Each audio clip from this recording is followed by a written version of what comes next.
হাদিরে গুলি কইরা ভারতে চইলা গেল। বাংলাদেশের স্বরাষ্ট্র উপদেষ্টা আলু খুঁজে। স্বরাষ্ট্র উপদেষ্টা ৫০ লাখ টাকা ঘোষণা করে। মাথায় কি ঘিলু আছে? আপনাদের কাছে কি মনে হয়? যখনই ঘটনাটা ঘটেছে, সবার আগে অ্যালার্ট করা দরকার ছিল সীমান্ত। বাংলাদেশের টোটাল সীমান্তে একটা অ্যালার্ট জারি করা দরকার ছিল। এটা কিভাবে গেল? তাও আবার ময়মনসিংহে ওখান দিয়ে মাস্টার প্ল্যান রে ভাই। মাস্টার প্ল্যান না থাকলে এরা দেখেন বাংলাদেশে একটা আকাম করবে, ভারতে চলে যাবে, এটা সবাই জানে, একটা বাচ্চা ছেলেও জানে আজকে। ভারত তাদেরকে সহযোগিতা করুক না করুক তারা অস্বীকার করবে, কিন্তু তলে তলে যে করে এটা কেউ এটা বোঝার জন্য হাদির ভাষায় বলতে হয় পিএইচডি করা লাগবে না। এগুলো বোঝার জন্য পিএইচডি করা লাগে না। এই যে স্বরাষ্ট্র উপদেষ্টা, এটা আপনার ব্যর্থতা। সো আপনার এই ব্যর্থতার জন্য আপনাকে পদত্যাগ করতে হবে। পদত্যাগ করে স্বরাষ্ট্র উপদেষ্টা হিসেবে এমন একজনকে বসান যে কিনা বাংলাদেশের নিরাপত্তা, বাংলাদেশের সকল আইন শৃঙ্খলা বাহিনীকে অ্যাক্টিভ করতে পারবে। এখন দেখেন, হাসিনার রেখে যাওয়া দোসররা তো একটি বাসেই বলেই আজকে হাদিকে গুলি করার সাহস পায়, এবং তারা ভারতে পালিয়ে যেতে খুব সহজে চলে গেল, পালিয়ে যেতে পারলো।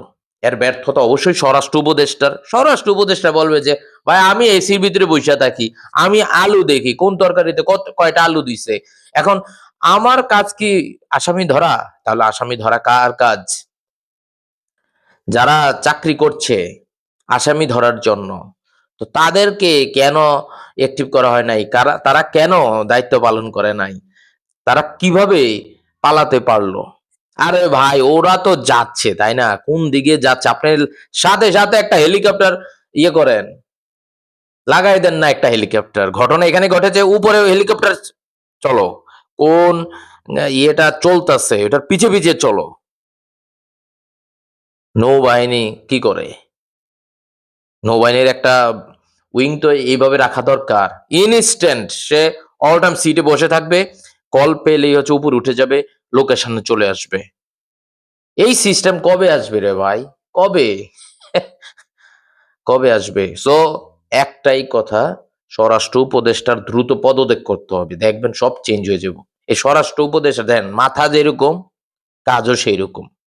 আপনার মাথা যদি ঠিক না থাকে কাজও হবে না। সো উইং আছে, সব আছে, কিন্তু তারা কেউ কাজ করতেছে না। কেন কাজ করতেছে না? কেন কাজ করতেছে না? এটা খোলাসা করে দিক সমস্যা কি? ওপেন হোক, ওপেন হয়ে যাক সব। দেখেন, হাসিনা পালাইছে, হাসিনা ৩৫০টা এমপি পালাইছে, পালাইতে যাইয়া অনেকে কট খাইছে, এবং তাদের প্রত্যেকটা এমপির আশেপাশে যে ২০-২৫ জন আছে, থাকে, সবসময় থাকতো, এদেরকে কট দিতেই হবে। কট না দিলে এটা সম্ভব না। আর প্রত্যেকে ফেসবুকে যারা কথাবার্তা বলতেছে, এই যে হাসি তামাশা করতেছে, সবগুলা ইন্ডিয়ায় বসে আছে।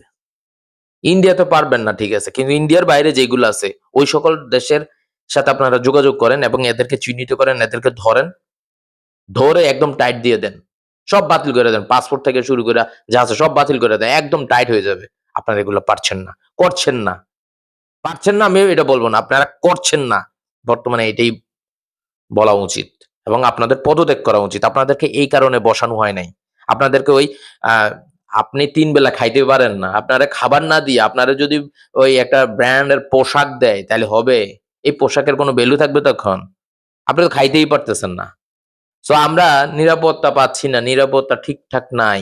আর আপনারা ওই পলিথিন ঠিক করেন, সেন্ট মার্টিন ঠিক করেন, আপনাদের সেন্ট মার্টিন গেলে যাক, আগে বাংলাদেশের মানুষজনের নিরাপত্তা দেন। আপনারা নিরাপত্তা দিতে ব্যর্থ হয়েছেন, আপনারা সুরাঙ্গিরি করেন আপনারা।